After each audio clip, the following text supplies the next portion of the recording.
tema interessante aí, né? A questão das legalidades ou ilegalidades do inquérito das fake news, inquérito número 4781 do STF. Mas antes de adentrarmos aí no tema propriamente dito, peço a vocês que se inscrevam no canal, que acionem o sininho embaixo para que vocês possam ser notificados dos vídeos que vão sendo postados aí posteriormente no decorrer do tempo.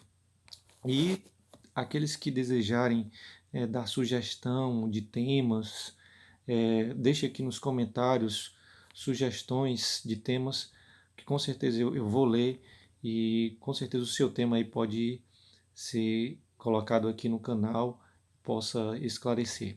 Teria o maior prazer de esclarecer e de colocar aqui no canal qualquer tema sugerido no âmbito jurídico, como também ciência política vinculado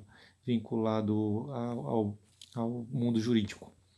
Certo? Vamos lá ao tema propriamente dito, inquérito das fake news, tema que recentemente foi muito debatido e eu vou aqui colocar alguns pontos sobre esse inquérito das fake news. Mas antes, vou ser bem sincero para vocês, eu tentei de todas as formas encontrar fundamentação jurídica para respaldar a legalidade deste inquérito das fake news, mas eu vou ser sincero, eu não consegui. Então eu sou a favor ali do posicionamento do ministro Marco Aurélio, que foi o único voto divergente quanto à continuidade desse inquérito das fake news. Para mim esse inquérito é um inquérito nat-morto, ou seja, que já nasce morto, assim como entende o ministro Marco Aurélio, que foi o voto divergente.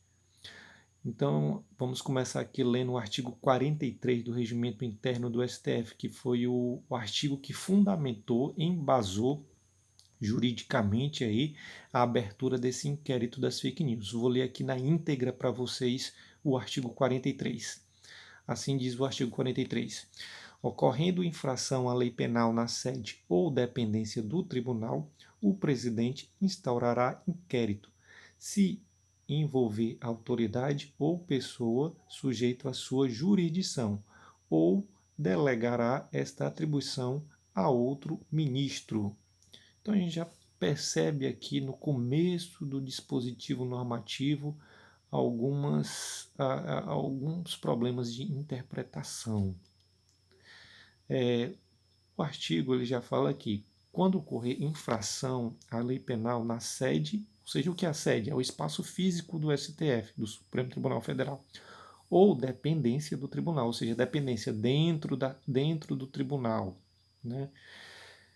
Então, os ministros que votaram, os 10 ministros que votaram a favor da continuidade desse inquérito, eles entenderam que esta palavra sede ou dependência seria todo o território nacional. Então, o que foi que os ministros fizeram? Eles ampliaram a jurisdição do STF quanto a este artigo 43.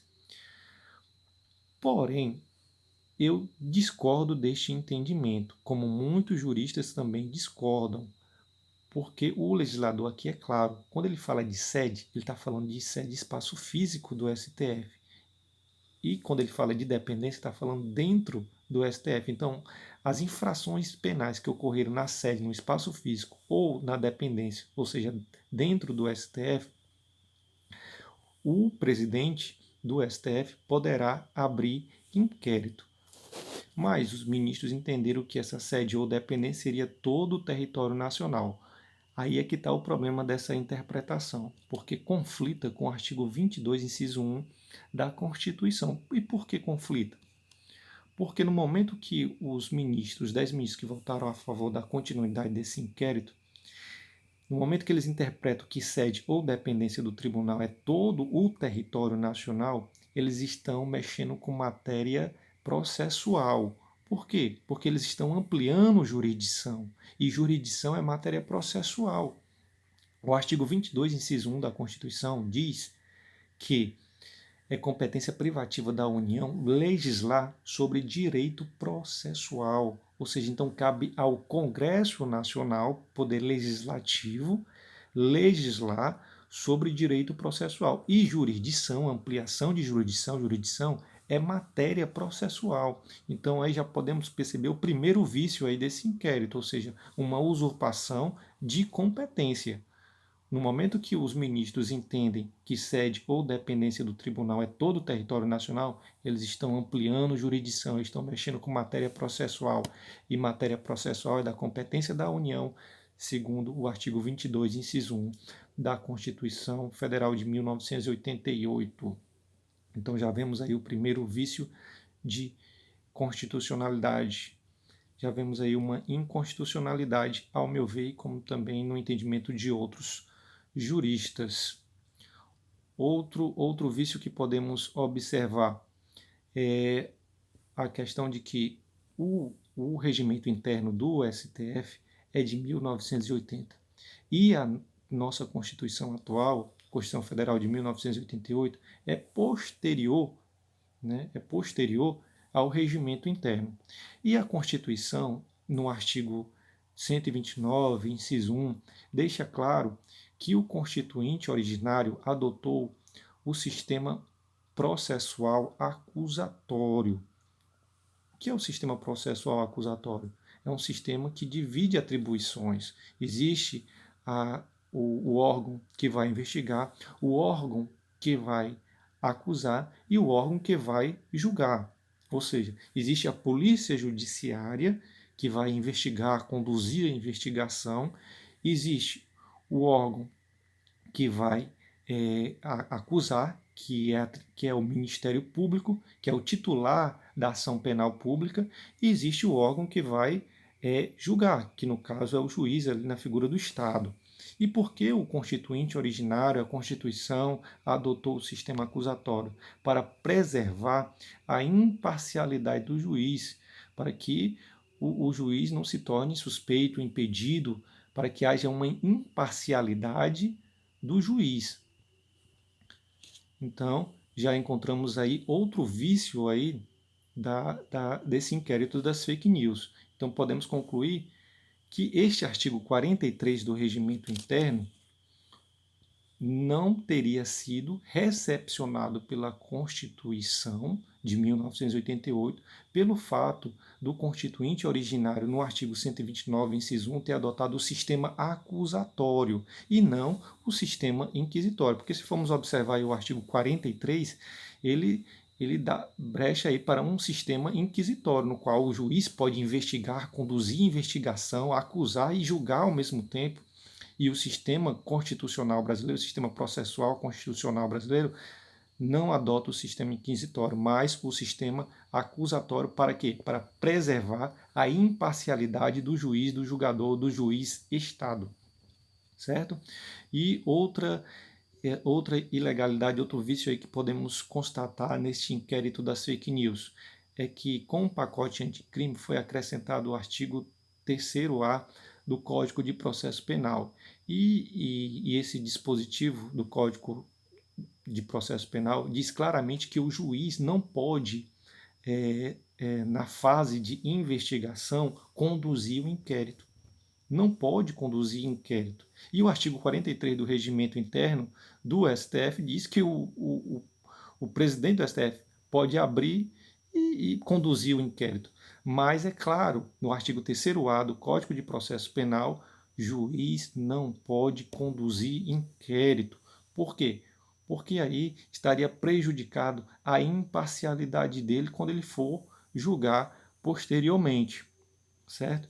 E, ademais, em 2004, o STF tinha um posicionamento que não poderia haver o juiz inquisidor ou juiz investigador.